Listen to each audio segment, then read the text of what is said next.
রাজধানীর পুরান ঢাকায় একটি ফ্ল্যাটে এসি মেরামতের গ্যাস সিলিন্ডার বিস্ফোরণে একই পরিবারের ৩ জন দগ্ধ হয়েছেন, যাদেরকে জাতীয় বার্ন ও প্লাস্টিক সার্জারি ইনস্টিটিউটে ভর্তি করা হয়েছে। তাদের ৩ জনের অবস্থায় আশঙ্কাজনক বলে জানিয়েছেন চিকিৎসকরা।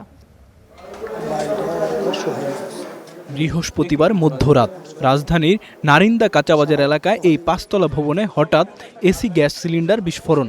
ধসে যায় তৃতীয় তলার এক পাশের দেয়াল, তছনছ হয়ে যায় পুরো ফ্ল্যাট।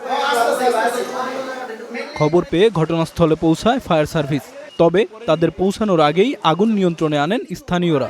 বললাম উপরে কি হয়েছে, বলাই যে উপরে আগুন লাগছে, আমাকে নিচে না দাঁড়ায় উপরে যাই, সবাই আগুনটা নিয়ন্ত্রণ করে আগে, যেটা নাকি আমাদের কাজ। আগুনটা নিয়ন্ত্রণ করার জন্য আমি উপরে আসছি, আসার পর আমি দেখলাম সাইমন রে ও প্লাস এখানে যার ফ্ল্যাট আমার ফ্রেন্ড হচ্ছে আর কি, ওর নাম হচ্ছে সেলিম, তো ও একেবারে দগ্ধ অবস্থায়। তো আমি ওরে বললাম যে তুই বের হ, তুই বের হ, বারেবার বলতেছি যে বের হ, ও বের হচ্ছে না। ও বলতেছে তুই পানি দে, আগে আগুনটা নিয়ন্ত্রণ করি যাতে মানুষের কোনো ক্ষতি না হয়। শব্দ শুনে আসছি, আইসা দেখি আগুন ধরে গেছে।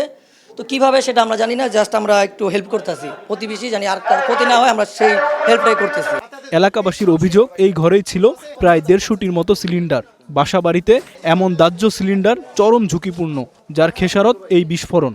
অবশ্য ঘটনার পর লুকিয়ে সরিয়ে ফেলা হয় অনেক সিলিন্ডার। এই দিক দিয়ে যাইতেছে কতগুলা আর ওই দিক দিয়ে যাইতেছে কতগুলা, ওরা খালি মালপত্র সরানোর জন্য, সিলিন্ডার বক্সগুলি লুকানোর জন্য তড়িঘড়ি করে দৌড়াইতেছে। আমাদের লোকদেরকে ধরেও না আর সামনে আসেও নাই। বিস্ফোরণে দগ্ধ একই পরিবারের ৩ জনকে উদ্ধার করে ভর্তি করা হয় জাতীয় বার্ন ও প্লাস্টিক সার্জারি ইনস্টিটিউটে। ৩ জনের অবস্থাই গুরুতর বলে জানিয়েছেন কর্তব্যরত চিকিৎসক। প্রাথমিকভাবে ধারণা করা হচ্ছে এসি মেরামতের গ্যাস সিলিন্ডার থেকেই বিস্ফোরণের সূত্রপাত। এই গোডাউনে বিস্ফোরণ হয়েছে, যদি সম্পূর্ণ কয়েক শত বোতল একসাথে ফুটতো তাহলে এলাকায় আরো বিপজ্জনক হয়ে উঠতে পারত।